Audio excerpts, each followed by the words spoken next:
Okay, this is section 5.9, solving equations that have absolute value in them. And if you look in your textbook on page 175, they give you the two principles of the absolute value equality principle, they call it. And basically what it says is that when you have the absolute value of some variable a equaling some value b, that a can equal a negative or positive b. And then they give you a second one as well that states when you have absolute value of a equaling absolute value of b, again you get the same principle. A can be a negative or positive b. So what does that mean? Well, simply put, that means that when you're solving here using the absolute value principle, if we remove the absolute value, a can equal 7 or a can equal negative 7. Okay, but however, if you get something like this with a negative number, okay, a variable cannot, an absolute value of a variable, such as a here, cannot be a negative number. They always have to be positive numbers. You can have the negative inside the absolute value, but not out here. So this has no solution set. So we're going to look at a few problems here to solve using absolute value here. So if you have just something simply like this, x, the absolute value of x is minus 4 equals a negative 2, you just add 4 to both sides to isolate the absolute value x by itself. And then you can say that x is equal to plus or minus 6.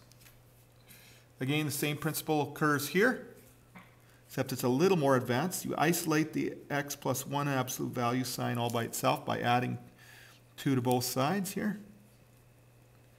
So that would give us 3. So then you would say, well, in this case, x plus 1 equals 3, or it can also equal the negative 3. And then you would solve from there those two equations. So subtract 1 from both sides. So x can equal 2, or add 3 to both sides in this case. X can equal, or add 3, what am I doing? Minus 1 from both sides. Pardon me. Minus 1 from both sides to get x by itself. So x can be 2 or negative 4. Again, similarly, if we have a little more complex example, we just have to isolate the absolute value sign by itself first.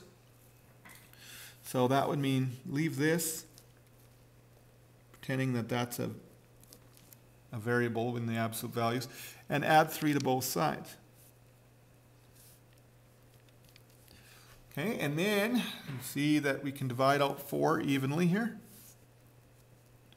So the absolute value now is now isolated. So now you can say 6 minus 2x is equal to negative 4 or positive 4. And then solve for the variable in each of those statements. So I'm going to do that here.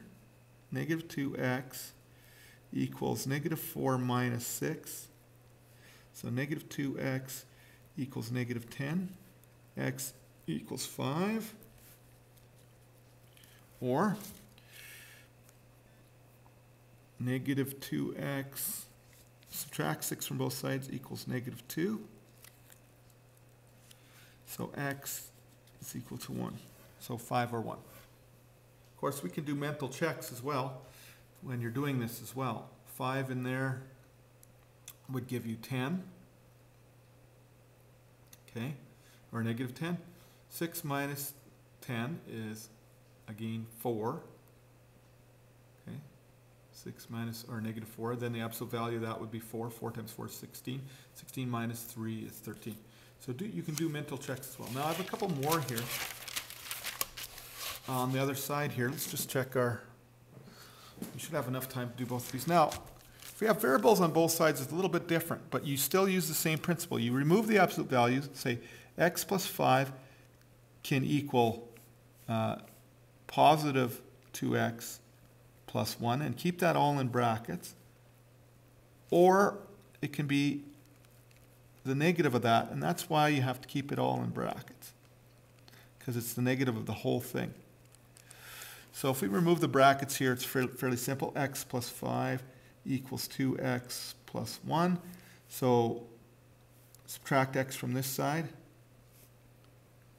So 5 equals x plus 1. Subtract 1, 4 equals x. Now on the other side here we have x plus 5 equals negative 2x minus 1, because it's minus all the way through. So add 2x to both sides. 3x plus 5 equals negative 1. And then subtract 5 from both sides. Subtract 5, subtract 5. So x is equal to negative 2. Okay, so 4 or negative 2. Okay, in this case, if you have absolute values on both sides, you still use the same setup that you used previously.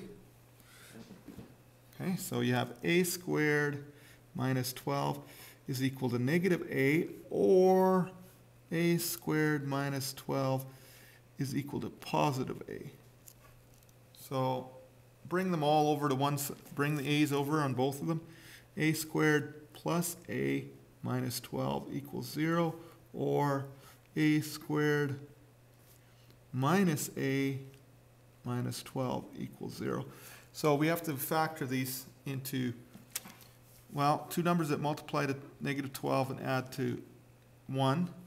That'd be a plus 4 and a minus 3 equals 0, or a minus 4 and a plus 3 equals 0. So if we, a can equal negative 4, or a can equal 3, or a can equal 4, or a can equal negative 3.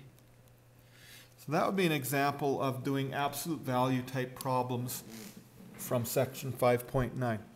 In our next tutorial, we'll finish off the chapter by just solving absolute value, quadratics, all kinds of radical equations. Okay, so that's what we're going to look at next.